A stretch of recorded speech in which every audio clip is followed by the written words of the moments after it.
Good morning everyone. I am Amar Kumar from BCA PPU first year batch 3. I am standing here to describe about round robin scheduling. And his criteria is time quantum and arrival time. If time quantum is if burst time is less than or equal to time quantum, then we schedule that process for its burst time, and if burst time is greater than time quantum, then we schedule that process for time quantum. So let's schedule this process with the help of Gantt chart.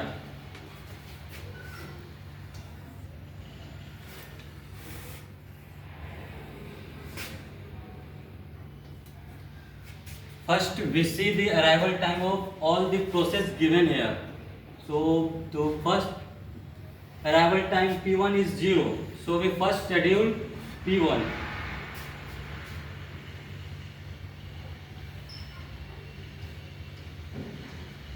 And its burst time is 4, which is greater than time quantum. So we schedule this process for time quantum.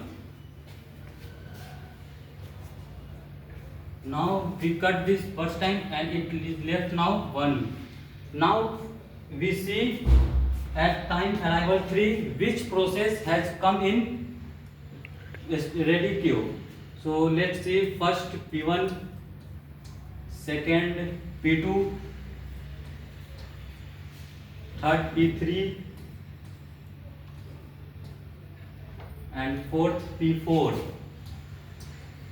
Now P1 is not scheduled for all its burst time, so P1 again come in ready queue. Now we see the arrival time of P2, which is 1, and its burst time is 2, which burst time is less than its quantum time. So we schedule this process for its burst time, and its burst time is 2. So let's schedule this process for its burst time.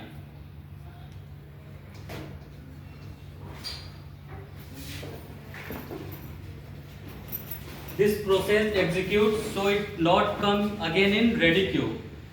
Now we see again arrival time 5. At arrival time 5, all process has come in ready queue. So let's write the process which is left P5. Now we see arrival time of P3 and its burst time is 5. Again its burst time is greater than time quantum. So we schedule this process for its time quantum. So let's schedule this process for 3 units. And the burst time left 2. Again P3 not scheduled, so P3 come again in ready queue.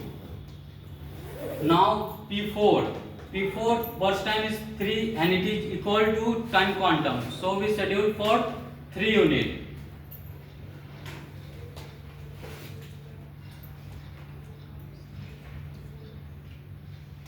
P4 execution has completed, so it not come again in ready queue.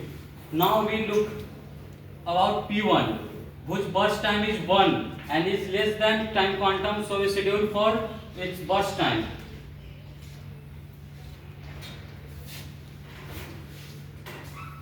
P1 also completed its execution, so it not come in ready queue again.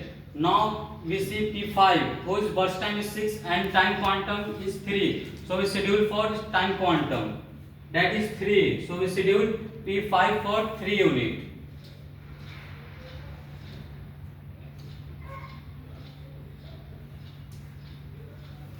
And its burst time now left 3.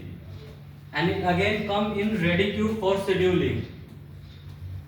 Now we see P3, whose burst time is 2, so we schedule it for 2 units.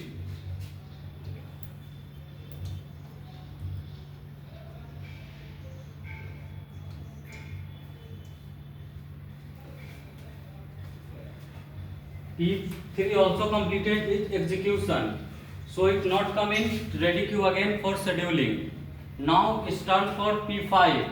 So the burst time of P5 is 3 and time quantum is also 3, so we schedule this for time quantum, sorry, P5.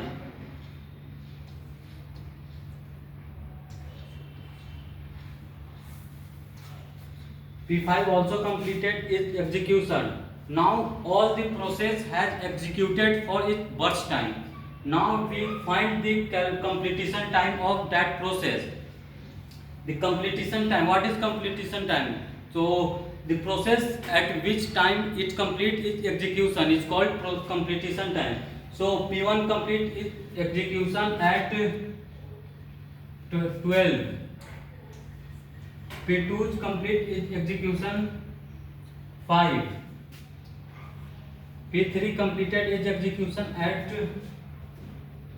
17. P4 completed its execution at 11 and P5 completed its execution at 20. Now we calculate turnaround time, which is the difference. Turnaround time is difference between completion time and arrival time. So we look at completion time, which is 12 and its arrival time is 0. So its turnaround time is 12 and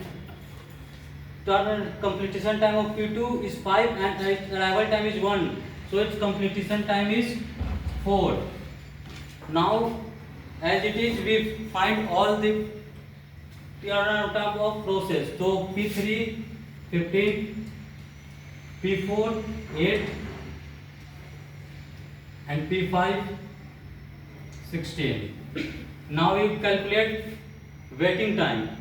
Waiting time is difference between turnaround time and burst time. So the waiting time of P1 is 12 minus 4 8 and P2 4 minus 2 2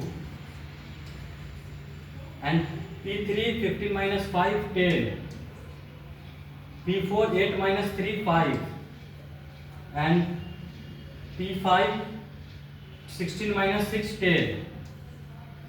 And here the arrival time, burst time, completion time, turnaround time and waiting time of all the process. And so thank you.